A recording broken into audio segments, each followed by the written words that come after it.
pense qu'on n'arrive jamais là par hasard, donc des qualités, il en a des tas.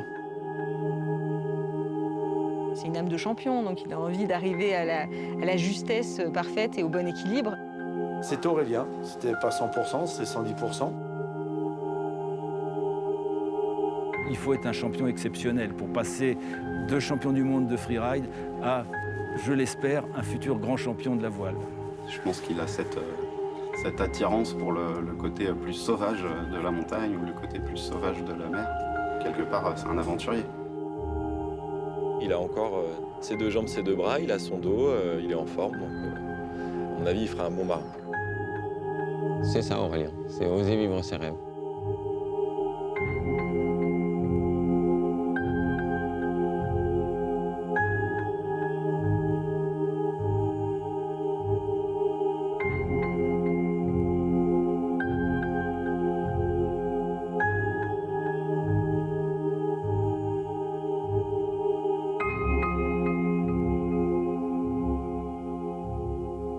Tout a débuté en 2007 pour un parrainage. On m'a demandé d'être parrain d'un bateau.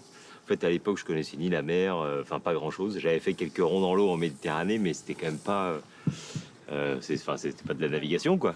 Et en fait, j'ai découvert la course au large au travers de ce parrainage. J'étais parrain du bateau d'Adrien Hardy et de son bateau. Et à l'époque, il préparait la Mini Transat. La Mini Transat, c'est un peu l'école de la course au large.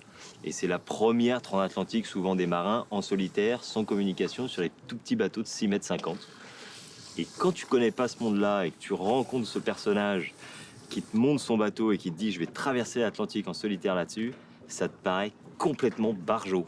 En plein cœur de ma saison, enfin de ma carrière de skieur, 2007-2008, je courais encore après mon premier titre de champion du monde que j'avais en ligne de mire parce que j'avais fait déjà 3 podiums, je crois, au championnat du monde. Ça m'est un peu tombé dessus comme ça. Et j'ai eu la chance de remporter en 2009 le championnat du monde. Ça m'a permis d'acheter le bateau. Et après, j'ai dit, et c'était un peu bizarre parce que même mes partenaires, ils n'ont pas très bien compris. C'est que je leur ai dit, bon, bah, maintenant, je m'entraîne plus l'été en ski, je vais faire du bateau, mais vous inquiétez pas, ça va le faire, quoi. Et le pari, ils faisaient un peu tous la gueule quand même, parce que ça faisait un moment qu'ils m'aidaient, qu'ils misaient sur moi, et d'un coup, c'était un projet sportif complètement différent et ils avaient peur que ça ampute forcément sur l'hiver. Et au final, en 2011, je suis de nouveau champion du monde, donc ça a marché, quoi. Et en plus de ça, j'ai deuxième fois champion du monde et première transatlantique en solitaire, quoi.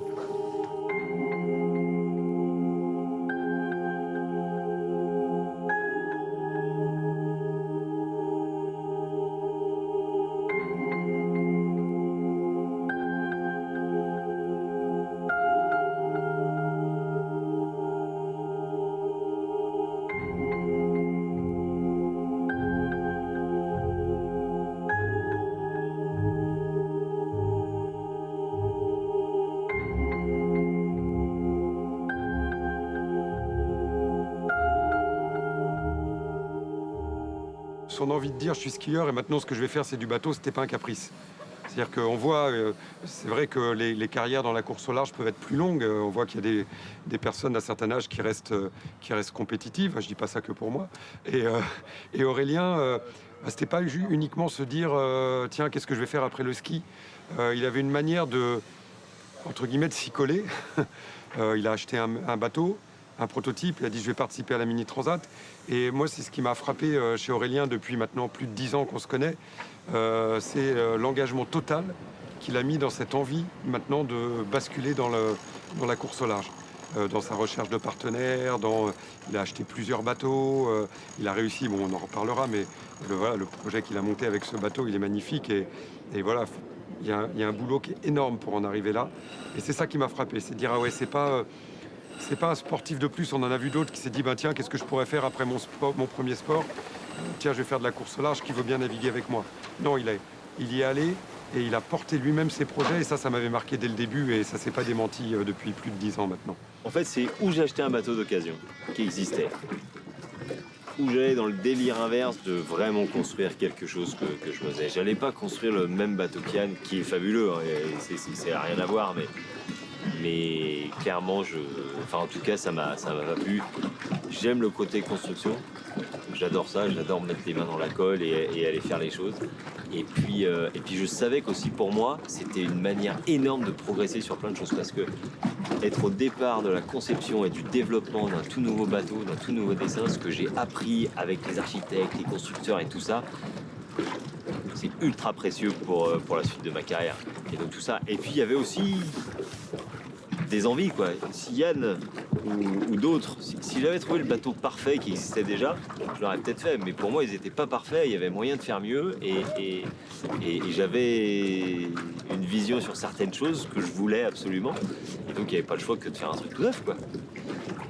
Et voilà. Et puis, c'est aussi des rencontres et des gens avec qui, d'un coup, tu as envie de travailler parce que tu comprends leurs idées, les idées sont proches, l'échange part, et puis d'un coup tu te dis bah allez on y va, on fait un truc nouveau quoi. Là il y a l'opportunité, il y a le potentiel, j'ai l'impression que tu sais, encore une fois les planètes s'alignent entre le cabinet Lombard qui avait une idée de prototype, moi qui cherchais potentiellement un nouveau bateau, tu rencontres les gens, le courant il passe incroyablement bien, ils ont cette envie de développer avec toi, et puis tu dis go quoi. Voilà, et oui, et puis j'aime bien pas faire comme tout le monde, je voulais faire différent aussi. Ce qui a été intéressant dans la démarche d'Aurélien sur le bateau, c'est qu'il existait 2 modèles existants de dernière génération de SCO, donc ces bateaux presque aussi larges à l'avant qu'à l'arrière, et qui sont performants et qui gagnent l'essentiel des courses depuis 2 ans. Et Aurélien aurait pu dire j'en prends un de ceux-là, quoi. Il y avait des chantiers disponibles pour le lui fabriquer. Et je trouvais ça assez ambitieux de se dire non, en fait. Je crois qu'on a encore appris sur ces bateaux-là. Et donc je crois qu'il y a encore moyen d'aller faire un nouveau bateau, un nouveau plan. C'était beaucoup plus de travail. Et il a eu envie de cette démarche. Et je crois que c'est une démarche qui l'intéressait aussi. De dire non, je vais chercher Marc Lombard qui avait fait le premier presque SCO, on va dire en classe 40, mais qui n'était pas un vrai SCO. Et sur la base de ce premier bateau qu'il avait fait, et de ceux qu'ont fait les autres architectes, on pense qu'on peut aller encore un cran plus loin. C'était une prise de risque, mais je crois que c'était aussi une démarche personnelle qu'il avait envie d'avoir, de concevoir et d'imaginer son propre bateau. Quand je dessinais mes skis la première fois, j'ai dessiné mes skis par rapport aux sensations que je voulais. La sensation, je veux que ce soit ça pour ça, donc on va faire ça comme ça.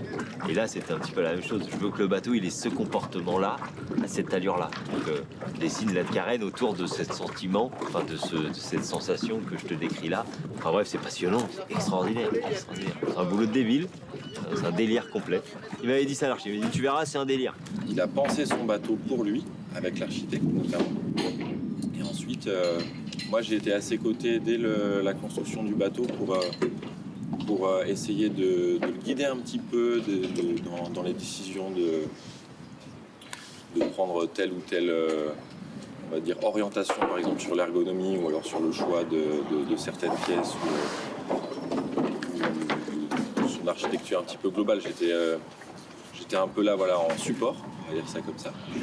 Et la particularité d'un prototype, c'est qu'on ne sait pas exactement où on va. On est assez libre, on a plein de choix, il faut prendre les bonnes décisions. Et du coup, les systèmes étant des systèmes qui ne sont pas éprouvés, il va falloir les penser vraiment en amont, mais on va toujours avoir des petits problèmes de fiabilisation derrière. Du coup, c'est là où le travail du préparateur il rentre en jeu. C'est d'arriver à faire des diagnostics, on va sur l'eau, on essaye, ça marche pas, on répare, on change ou on modifie un petit peu, et puis jusqu'à ce que ça marche. C'était hyper important pour moi de suivre aussi le chantier parce que je savais pas forcément tous les détails de la construction d'un bateau. Et aujourd'hui, demain, je dois réparer mon bateau en mer, là. Je sais tout de ce qu'il y a, où et ainsi de suite, quoi. Et donc c'est extraordinaire, quoi. Ça fait vraiment partie je pense, de la performance pour la suite. Et puis, encore une fois, voilà, j'ai appris des tonnes de trucs. Et si demain, je dois repartir sur un nouveau projet, je ferai en sorte de pouvoir continuer à essayer de reconstruire une prochaine fois parce que tu confrontes tes idées à des sensations, à des réalités, et c'est pas mal, quoi. Enfin, c'est intéressant.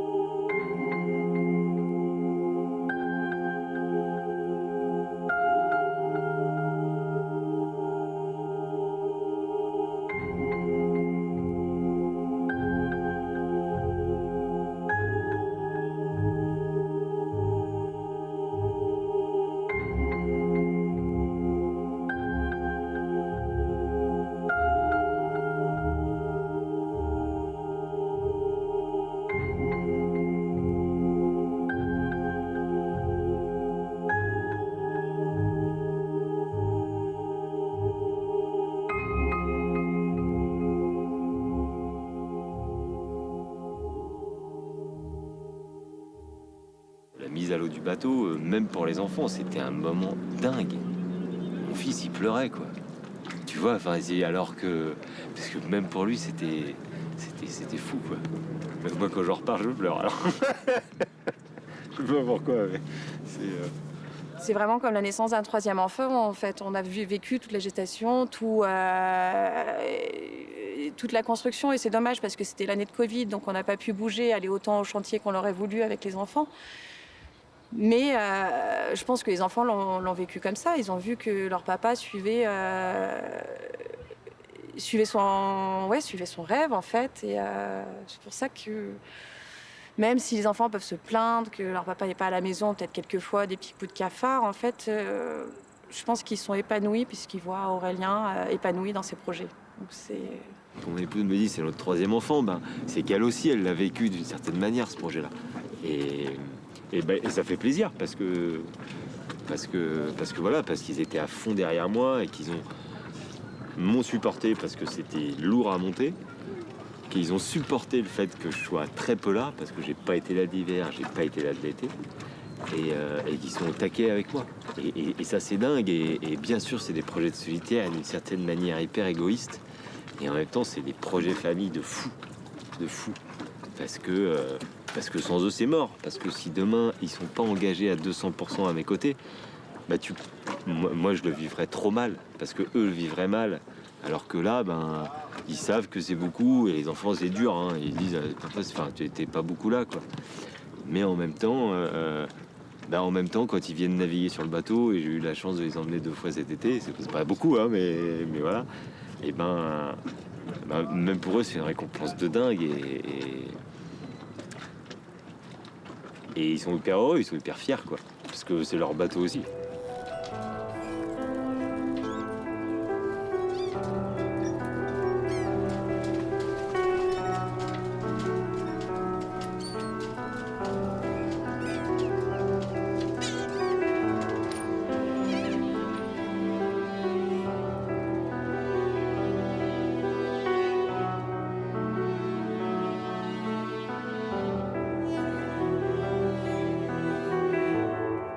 Effectivement, il y a beaucoup moins d'appréhension que le freeride.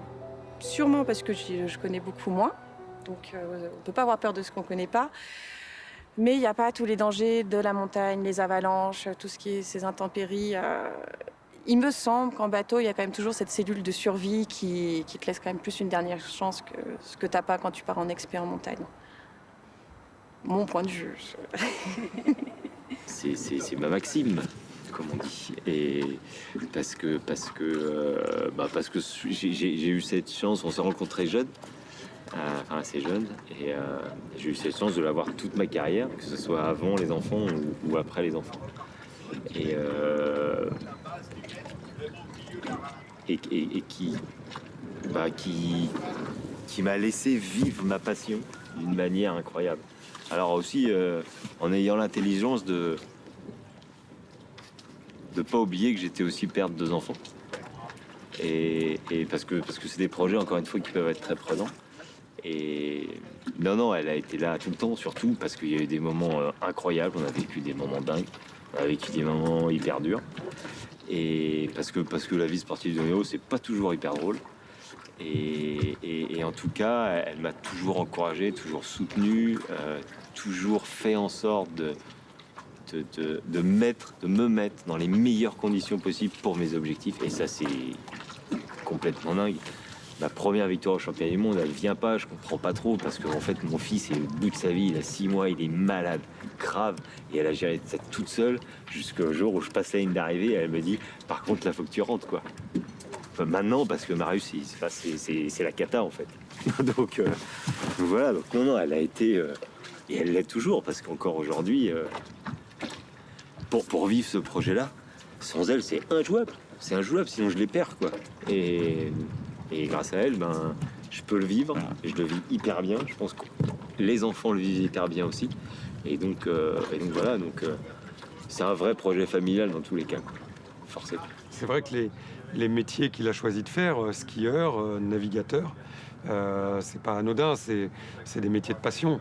C'est vivre de sa passion et je pense que tout le monde rêve de vivre de sa passion. quelle qu'elle soit. Puis il y en a qui le font et je pense que le principal obstacle à ça, c'est l'autocensure. Et je pense que la force d'Aurélien, c'est qu'il y croit et c'est qu'il va jusqu'au bout. Mais avec un côté pas tête brûlée, voilà, il est convaincu d'une chose, c'est que pour y arriver, il faut essayer.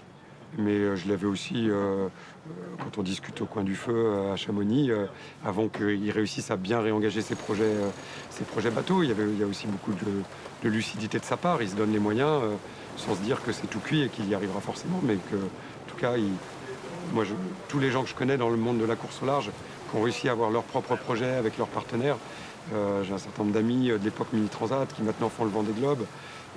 C'est que des gens que j'ai vus labourer, prendre des portes, rentrer par la fenêtre. Parce que c'est ça la course au large, il faut trouver des partenaires qui fassent confiance. Et c'est vrai que voilà, souvent quand on a la chance de faire ces métiers-là, des métiers de passion ou voilà, d'avoir la vie qu'a Aurélien, on entend l'expression oh, « vous avez de la chance » ou oh, « il a de la chance ». Je crois que c'est pas vraiment de la chance. C'est à un moment donné se dire en fait c'est comme ça que j'ai envie de vivre et puis je vais tenter ma chance et puis je vais m'en donner les moyens. Ça suffit pas toujours, mais en tout cas c'est une condition indispensable. C'est d'y croire, d'essayer de pas se censurer. Au début, il faut se construire. Quel que soit l'endroit où on arrive, quand Aurélien est arrivé dans le freeride, au départ, il a dû convaincre des gens, moi le premier, de le prendre dans l'équipe, et puis après il en a convaincu d'autres, et puis après c'est plus facile, parce qu'on est installé, parce qu'on devient une référence. Il a été, dans sa discipline, une des références pendant de nombreuses années. Dans la voile, il a fallu tout réapprendre, tout reconstruire. Donc à chaque fois, c'est ça, c'est une histoire de comment arriver à convaincre des pionniers de l'accompagner dans une transformation, dans un changement de carrière, une nouvelle étape.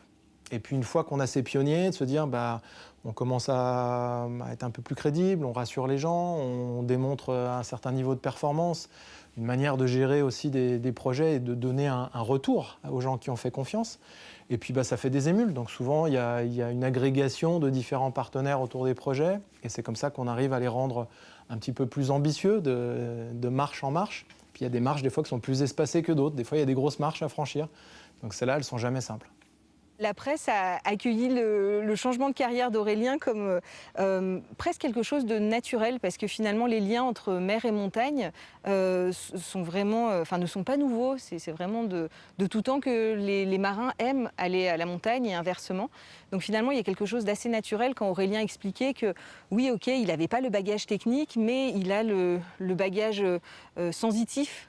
Des éléments, de la vitesse, de la glisse, de comprendre une cartographie rapidement, de devoir faire une trajectoire, d'aller d'un point A à un point B et de se débrouiller pour y aller le plus vite possible. Donc tout ça, ça paraît effectivement assez naturel. Et puis c'est vrai que d'accueillir un champion dans une nouvelle discipline, il y a forcément quelque chose d'intéressant aussi pour les médias sur ce transfert de compétences.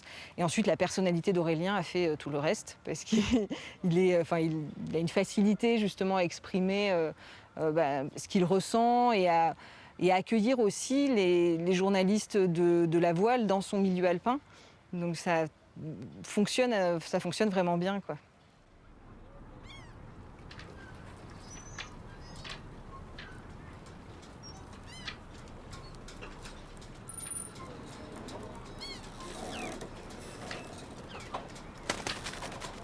On n'arrive jamais là par hasard, donc des qualités, il en a des tas. D'abord, il a un mental extraordinaire. Il a une force mentale, Aurélien, qui est assez incroyable.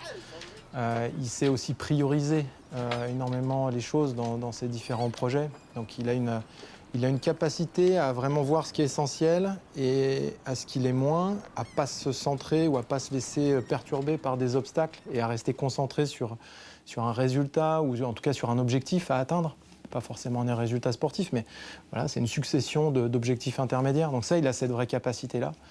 Après, physiquement, forcément, par rapport au sport qu'il a fait, il a des qualités physiques un peu atypiques, que ce soit en termes de niveau de santé physique. C'est quelqu'un qui a une grosse caisse, c'est quelqu'un qui a des qualités aussi articulaires. Voilà, il y a beaucoup de choses. C'est quelqu'un qui s'est très peu blessé, Aurélien. Il a beaucoup de souplesse articulaire.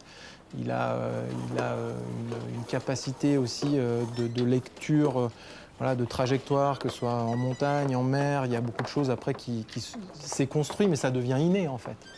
Donc il a énormément de qualités de skieur, il a beaucoup de qualités de montagnard, qu'il a découvert aussi porté par des amis, par sa famille, par un environnement chamoniard, par plein de choses. Et puis il a su transposer en fait. Une autre de ses qualités, c'est qu'il est capable, à partir d'une boîte à outils, d'une bibliothèque de qualité, à les transposer dans un nouvel univers ou dans un... Voilà, il a un côté caméléon, il a beaucoup d'intelligence émotionnelle, il sait être en bonne relation avec plein de gens. Et du coup, c'est quelqu'un qui va très vite dans sa tête et qui sait s'adapter très rapidement. Donc il met à profit ses qualités apprises dans un autre univers pour de nouvelles aventures. Ce qu'il faut voir aussi, c'est sa capacité à monter son projet en vivant à Chamonix, avoir été capable de trouver des partenaires, de démarcher un cabinet d'architecture, de lancer ce projet de classe 40, de suivre la construction en Normandie. Ça, c'est un dévouement pour son projet énorme, quoi. Ça, il faut savoir que nos projets de course au large, ça se passe pas que sur l'eau, ça se passe aussi beaucoup à terre. Et ça, je pense qu'il a aussi cette qualité qui est peut-être une autre qualité que ce qu'il a su faire dans le ski de compétition. Vraiment des compétences d'entrepreneur et de gestion de projet, quoi. Je pense que ça, c'est aussi une grosse qualité et c'est aussi important d'avoir ces qualités-là pour performer ensuite sur l'eau. Ce sont deux sports de glisse où on va chercher à garder de la vitesse, à entretenir la vitesse, et de plus en plus avec ces bateaux-là, où vraiment il y a des capacités d'accélération qui sont telles que le but, ça va être de garder des trajectoires à la barre qui entretiennent la vitesse du bateau. Et c'est vrai que ça m'avait frappé dès le début. On était dans des allures où on surfait un petit peu sur les vagues, donc on glisse sur les vagues. Et je trouvais qu'il y avait quelque chose en termes de feeling qui était sans doute lié à ces sensations aussi en termes de glisse sur les skis. Et puis il y avait deux autres similitudes. Je pense qu'il y en a une autre, et c'est pour ça aussi qu'il a été très vite à l'aise dans le milieu de la course au large et qu'il a eu vite des portes ouvertes aussi pour côtoyer des skippers très renommés. C'est que je pense qu'il y a une approche du haut niveau, c'est-à-dire qu'il se fixe des objectifs. Il avait décidé qu'il voulait être champion du monde de ski extrême, de ski freeride. Il l'a été, et ça c'est une exigence qu'on se fixe en termes de discipline, de performance, de se fixer des objectifs. Il applique ça aussi, et il a rencontré des marins qui se sont appliqués ça. Puis il y a un troisième élément, c'est qu'on doit appréhender un milieu naturel. Donc avec le fait d'essayer d'être rapide, performant dans un milieu qu'il faut aussi respecter. Il ne faut pas être tête brûlée, parce que sinon la sanction elle peut être dure. Il faut lire ce milieu-là, il faut le comprendre, et je pense que là il y a des similitudes aussi.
J'ai grandi dans un petit village qui s'appelle Lajoux. Lajoux, c'est la forêt en patois, qui était vraiment un tout petit hameau d'une dizaine de maisons.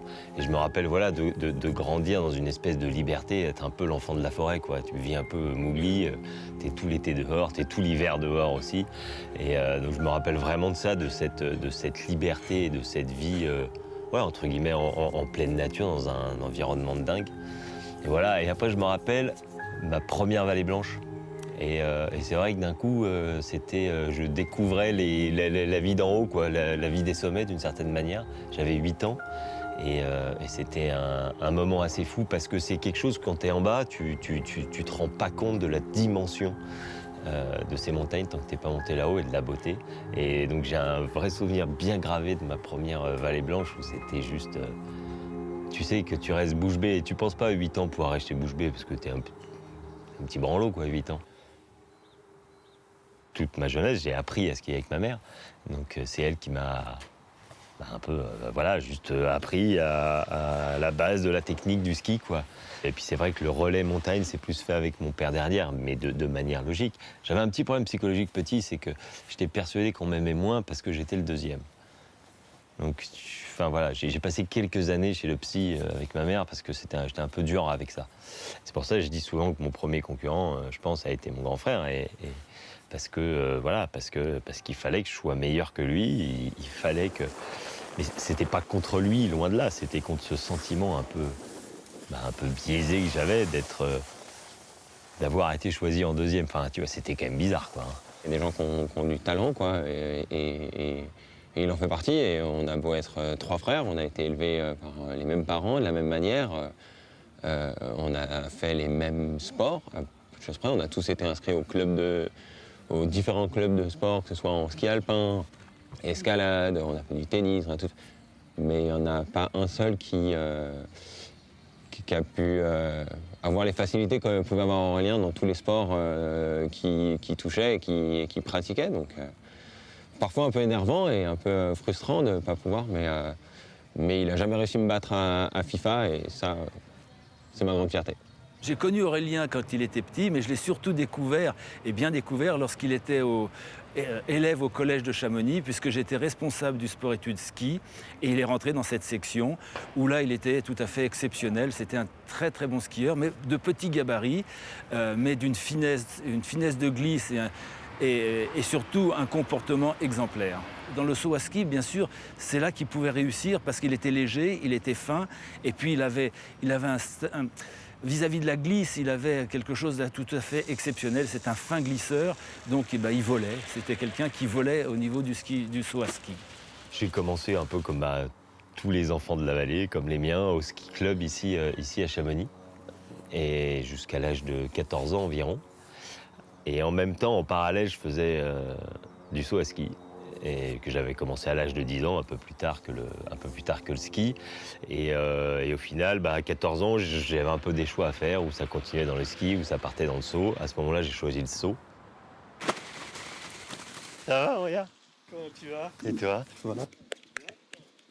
Ça va? Bah ouais, ça va bien. Et toi? Bah écoute, super. En pleine forme? Ouais. Bon, qu'est-ce que t'en dis? Bah écoute, tu vois, plaisir de te voir. Bah pareil, ça fait 10 ans. T'as pris des skis? Bah, cet hiver. Ouais. Cet hiver, j'y suis allé avec Marius. Bah, et ça, c'est le grand. Et ça passe. Il vient d'avoir 13 hier. Ah. Je reconnais son père.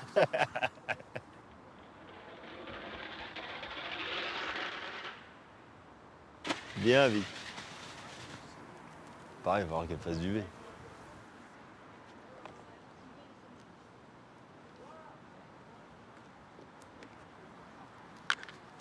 Quatre mois avant les Jeux Olympiques, en stage de préparation olympique, je me suis blessé au genou. Alors pas une blessure très grave parce que je me suis juste déchiré le cartilage rotulien et abîmé les ménisques. Mais au final, cette blessure-là, elle m'empêchait clairement en fait, d'aller aux Jeux parce que j'avais 2-3 mois de convalescence et globalement, j'allais être d'aplomb et de nouveau prêt juste pour les Jeux. Mais j'aurais eu... Enfin voilà, il m'aurait manqué forcément un peu d'entraînement. Donc ça, c'est une déception qui était hyper dure, parce que c'est vrai que le rêve olympique, je l'avais depuis assez tôt, je pense depuis les premiers Jeux que j'ai suivis, qui devaient sans doute être à Albertville, vraiment. Et ça a été un moment dur, parce qu'en fait, t'es embarqué là-dedans, ça faisait 5 ans que j'étais en équipe de France, ça faisait une dizaine d'années que je m'entraînais quasiment avec le même entraîneur.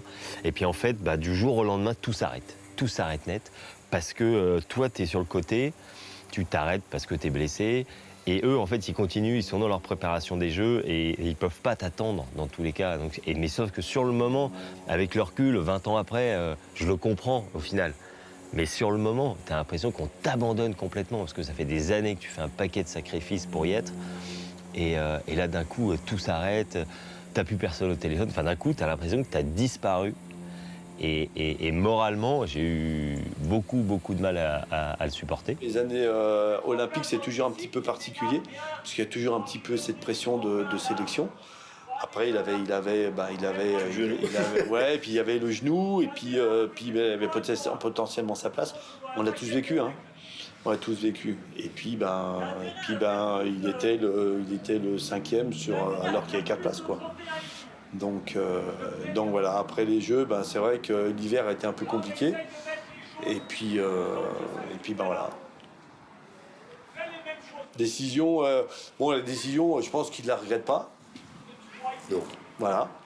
Donc ça, c'est déjà une. Alors, s'il ne regrette pas, c'est que c'est une bonne décision.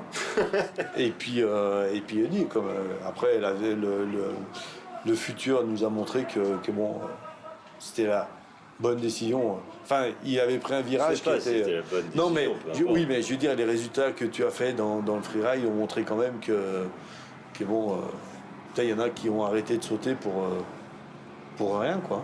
Oui, non. Voilà, c'est. Après, voilà. Mais c'est toujours difficile d'être entraîneur et de voir un athlète arrêter. Quand un athlète il arrête parce qu'il a 30 ans, 31 ou 32 ans, bon, voilà, quoi. Mais là, à 20 ans, c'est un peu dommage. Ça a fait bizarre parce que, encore une fois, moi, j'étais adolescent. J'avais mon frère qui était en équipe de France de saut à ski, qui gagnait des championnats de France. C'était cool. Enfin, de toute façon, d'avoir un frère champion de France, c'est toujours cool. Donc ça faisait bizarre. Après, a priori, encore une fois, il ne s'est pas trompé.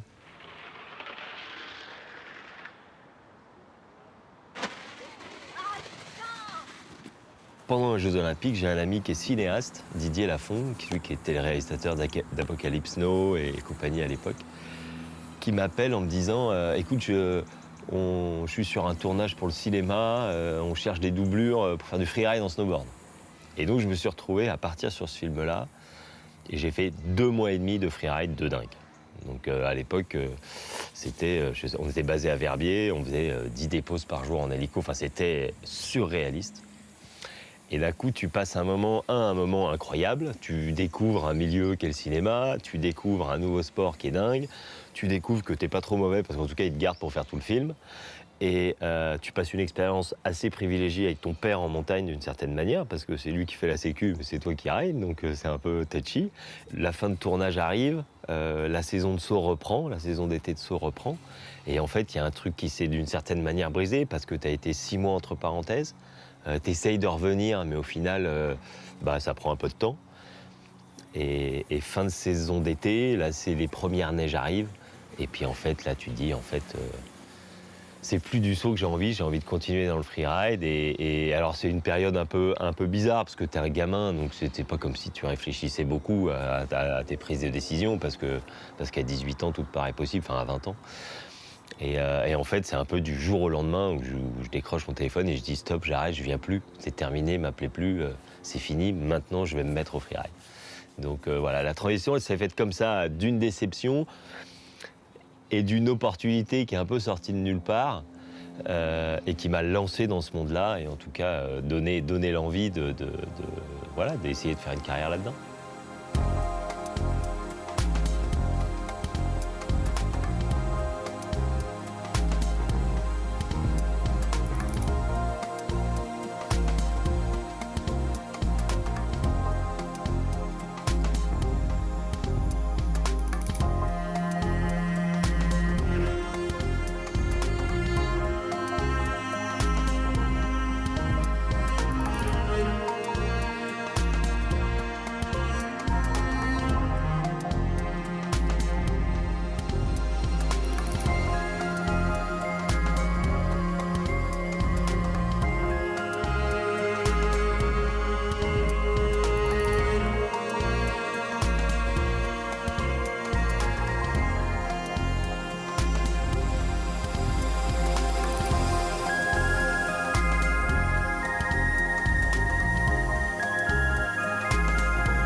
j'ai commencé sur les petits circuits en France, sur les compétitions amateurs la première année. Ça s'est très vite bien passé en fait, donc ça a été une chance aussi dans cette carrière. Dès la première saison, en fait, il y avait des compétitions amateurs. À l'époque, la finale du championnat du monde était aux Arcs. Et la dernière compétition, en fait, la veille de la finale, il y avait une compétition amateur. Et ils invitaient les 2 premiers pour faire la compétition avec les pros. Et donc, je termine 2e, génial. J'étais hyper content. J'avais gagné 1 ou 2 compètes, je crois, amateurs avant. Mais c'est la première fois où je peux aller me confronter au grand, sur une vraie phase, sur un truc un peu, sur du freeride, quoi. Donc c'était assez dingue. Et je savais qu'à l'époque, il fallait marquer des points pour être préqualifié sur le championnat du monde. Il fallait terminer dans les 15 premiers. Les 15 premiers marquaient des points. Alors, au début, il y avait les 50 meilleurs qui étaient là, plus 2 jeunes, quoi. Et il y avait un cut la première journée à 25. Et puis après, le but, c'était de rester dans les 15, quoi. Et donc, je crois que je termine 23e le premier jour. Donc, au final, j'étais hyper content parce que j'avais passé le cut. Et par contre, il y avait quand même une marche pour arriver à la 15e place. Et c'était un cumul des 2 jours. Donc, il fallait absolument que la 2e journée soit une vraie belle journée pour y arriver. Et je termine 9e de la 2e journée et je termine 15e du général. Et donc, à partir de là, j'ai 1 point. Et je suis préqualifié sur le championnat du monde de l'année d'après. Donc c'était un moment assez dingue. Et au final, c'est allé assez vite parce qu'il s'est fallu une saison pour se qualifier sur le championnat du monde. Le jugement, c'est 5 critères. Il y a la technique, la fluidité, le contrôle, l'aérien, donc air and style, et le choix de la ligne, qui devient très important aussi. Et puis, on a une notion de vitesse sur cet ensemble-là. Il n'y a pas un chronomètre, c'est simplement comment on choisit une ligne et comment on va la rider. Et si on est hésitant, forcément on perd des points un peu de partout, surtout en fluidité. Si on pose une fesse par terre, c'est du contrôle et de la technique. Voilà. La technique, c'est également comment on skie. Si on skie tout à l'intérieur ou tout à l'arrache, faut retourner faire du piquet. Et puis après, air and style, plus on fait de sauts difficiles. Et ce que je disais, c'est que maintenant, il faut un minimum un saut périlleux arrière. J'étais le seul à le faire quasiment à l'époque. Maintenant, quasiment tous les riders sont obligés de savoir poser un saut périlleux. C'est la base. Le freeride a vachement évolué sur les dernières années, mais au début, quand on regardait une compétition de freeride, c'était un peu un ovni. Il y avait peu de riders qui skiaient comme lui, en une ligne, directe, fluide, et en arrivant vite sur des gros sauts. C'était un peu plus le show, c'était pour montrer genre on fait quelque chose de dangereux, c'était long. Et en fait, ça donnait une impression, ça pouvait donner une impression en tout cas au juge il maîtrise pas, il va trop vite, il arrive presque pas à s'arrêter. Et c'est tant mieux s'il arrive en bas, mais on n'est pas loin de la chute. Et en fait, non, arriver vite sur une barre rocheuse, en fait, il a 15 ans de saut à ski derrière lui, où il arrivait déjà à 100 km/h au bout d'un tremplin et qu'après il allait voler pendant 150 mètres. Donc, cette appréhension que beaucoup de gens peuvent avoir, que tout le monde en fait a d'arriver vite en haut d'une barre rocheuse, lui, il l'avait forcément beaucoup moins de par son expérience de saut à ski. Et après, c'est un style, il a fallu comprendre que c'était son style. C'est ce qui a fait aussi qu'à un moment donné, il a beaucoup gagné de compétition. Et parce que il avait ce style finalement hyper fluide, rapide, on s'arrête pas ou presque et on y va. Et en fait, moi j'avais cette espèce d'habitude d'arriver à 90 km/h au bout d'un tremplin. Et en fait, ça a choqué au départ, quoi. Parce qu'en fait, je prenais plutôt des barres plus petites que les autres, mais par contre avec beaucoup de vitesse. Et donc, je gagnais en fluidité de dingue. Et clairement, ça, c'est un truc que j'ai apporté à cette époque-là dans le monde du freeride, d'une certaine manière, mais qui venait de mon apprentissage de méthode. J'étais le seul sauteur à ski à venir faire du freeride, hein, ça c'est clair. Et au final, le sport derrière s'est accéléré de dingue, quoi. Ça a été... parce que d'un coup, tu gagnais en fluidité, ça devenait vachement plus joli à regarder et impressionnant. La première année, si j'arrive, c'est pas parce que je suis meilleur techniquement, c'est pas parce que je saute plus gros, c'est juste parce que je suis plus fluide que tout le monde, du fait d'avoir cette habitude d'arriver rapidement sur un obstacle, quoi.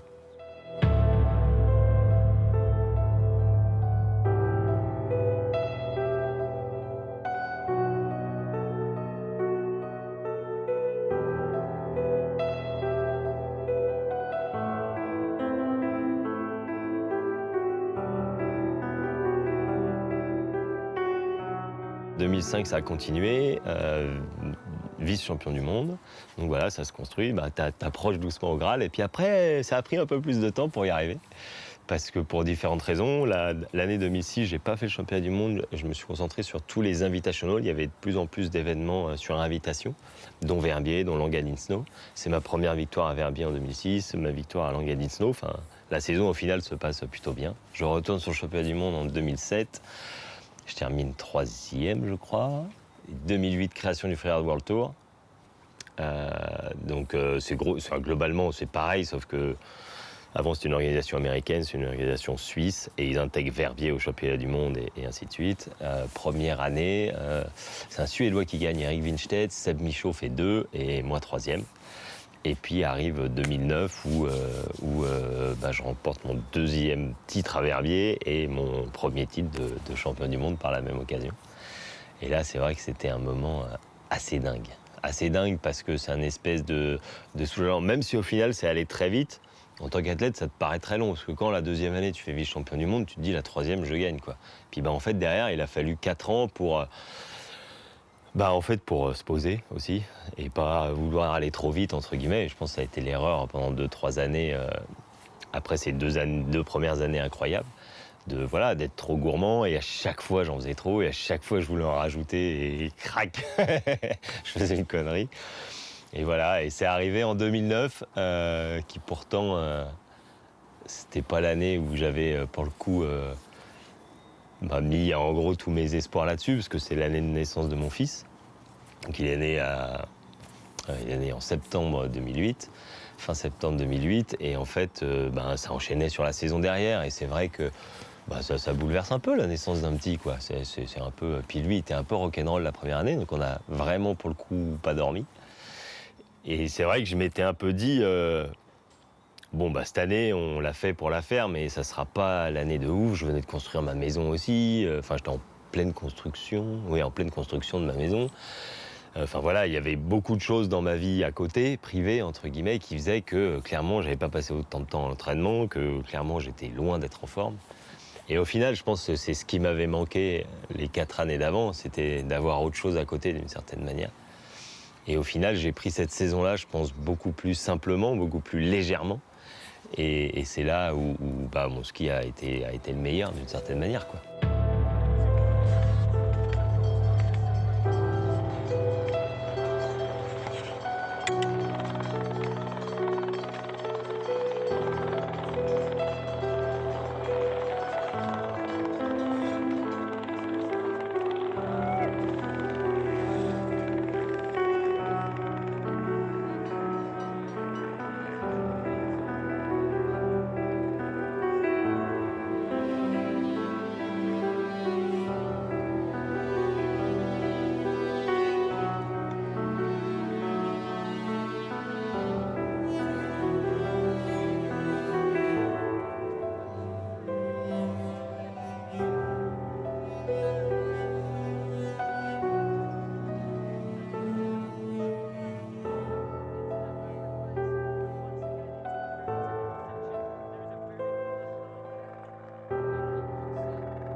Pour moi, la fluidité, c'est ultra important dans le freeride, puis dans ce que j'essayais de faire quand j'étais en compétition.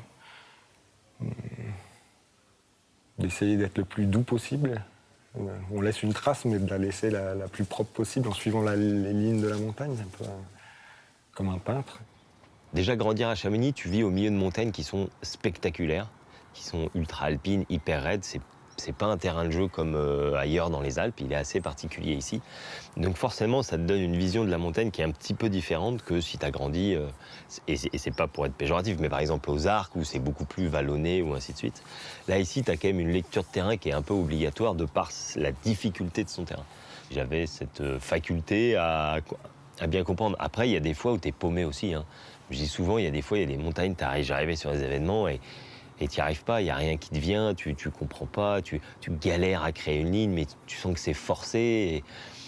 Et là, ces jours-là, tu le sais que de toute façon, ça va pas le faire comme tu le vois. Et à l'inverse, tu en as d'autres qui t'arrivent au pied de la montagne et ça se dessine immédiatement, quoi. Tout de suite, tu vois le truc et typiquement, voilà, Verbier, parce que Verbier, ça a été 4 victoires pour moi. Et cette montagne, elle paraît, quand tu la regardes comme ça, on dirait une espèce de tas de cailloux, ça paraît compliqué, mais au final, quand j'arrivais là-bas, immédiatement, quelque chose me sautait au visage, enfin, ça allait vite. Et donc, plus vite ça vient, plus vite tu te sens bien, plus tu as de temps pour tout décrypter, et donc être plus performant, quoi. Une fois que tu as réussi à faire un bon repérage et que les choses sont venues d'une manière simple, bon, bah, ton engagement, entre guillemets, il peut être total parce que tu as l'impression de maîtriser le truc à fond, quoi. Et d'autres moments, il est plus difficile et donc ça va se ressentir dans ton ski et forcément, tu vas pas engager de la même manière. Le jour où tu es bien, tu te sens bien, tu as bien pigé, tu as ton run en tête parfait, ou en tout cas, c'est venu facilement que ça. Mais c'est sûr que, je dirais, dans la vie de tous les jours, l'engagement que tu peux mettre en montagne et tout ça, il est... Enfin, forcément, il doit aider un truc de dingue parce que tu te mets des espèces de pression et des moments d'engagement dingue. Et c'est vrai que, en tout cas, ça te fait relativiser, je pense, sur plein de petites difficultés du quotidien. Forcément, ça apporte de l'adrénaline parce que quand t'en vois fort et quand t'arrives sur des barres rocheuses, ne serait-ce qu'en vitesse, mais quand t'arrives sur des barres rocheuses de 15 mètres, enfin voilà, même si t'es sûr de ton coup, il y a quand même un moment où tu te dis on y va, ok, je sais faire, tu vois, t'as tout planifié, tu sais que tu sais. N'empêche que ça remonte un peu au moment de l'envol, quoi. Hein. Il y a quand même un moment où, où ça prend un peu aux tripes. Et ça te prend aux tripes. Parce que quand tu reposes et que tu poses le truc, c'est un moment, c'est une sensation qui est démentielle, quoi. Et au-delà de ces moments clés, entre guillemets, où tu as des sensations, des montées d'adrénaline dingues, quand tu réussis à réaliser le run, entre guillemets, parfait, ou en tout cas le run que tu avais imaginé, ça veut dire que tu as tout compris, entre guillemets, de la montagne, d'une certaine manière. C'est-à-dire que je voulais faire un virage là, tout s'est bien passé, c'est-à-dire que tu as tout bien décrypté. Cette sensation, elle est folle. Ça m'est arrivé peut-être 2 fois hein, dans toute ma carrière où les choses se déroulent parfaitement. Mais en 2011, ça m'est arrivé pour mon 2e titre, c'était juste fou. Et là, tu arrives en bas et au final, c'est une adrénaline globale sur l'ensemble de la ligne parce que tout a déroulé au millimètre, quoi. Et ça, c'est juste... c'est rare et c'est fou, quoi. T'as l'impression d'être... Ouais, les jours où t'as l'impression d'avoir tout compris, ils sont quand même rares en montagne, parce que c'est pas facile à comprendre l'histoire. D'une certaine manière, les voies dans laquelle on a été avec Aurélien, dans laquelle je suis encore aujourd'hui, et lui sur une seconde partie, c'est des voies engagées qui sont engagées autant physiquement que personnellement que financièrement. Ça reste... une discipline qui est non olympique, qui n'est pas forcément reconnue, qui vit qu'à travers des circuits en B2B. Et c'est des risques qu'on prend au quotidien, c'est des choix qu'on fait, c'est aussi être dans, entre guillemets, une insécurité d'un certain côté. On est nos propres employeurs, donc c'est... D'une certaine manière, on engage sur le terrain comme à côté.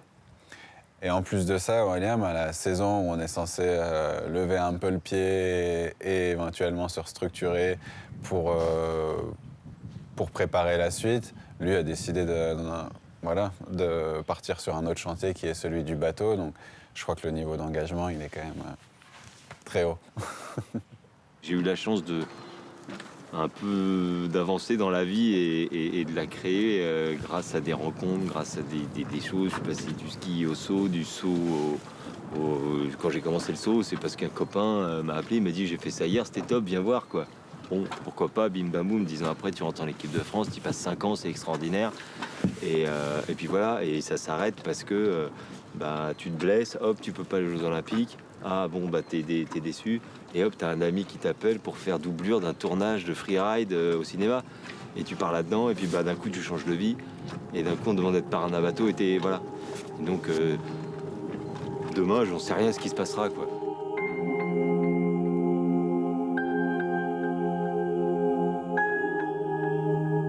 l'engagement, il y a de la douleur parfois, il y a de la fatigue, mais il y a aussi des moments magiques. Et comme ça, on se regarde du coin de l'œil, on se dit « Et toi, t'as jamais rêvé de travailler dans un bureau ?»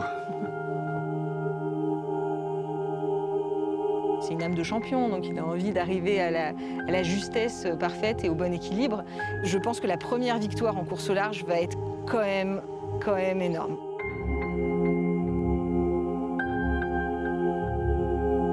Il y a des gens comme ça où on se rencontre et en peu de temps, on a l'impression presque d'être des vieux amis.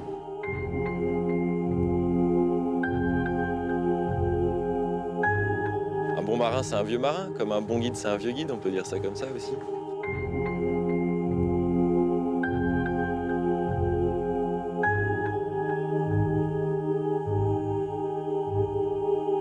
Je suis là, mais je crois qu'il le sait.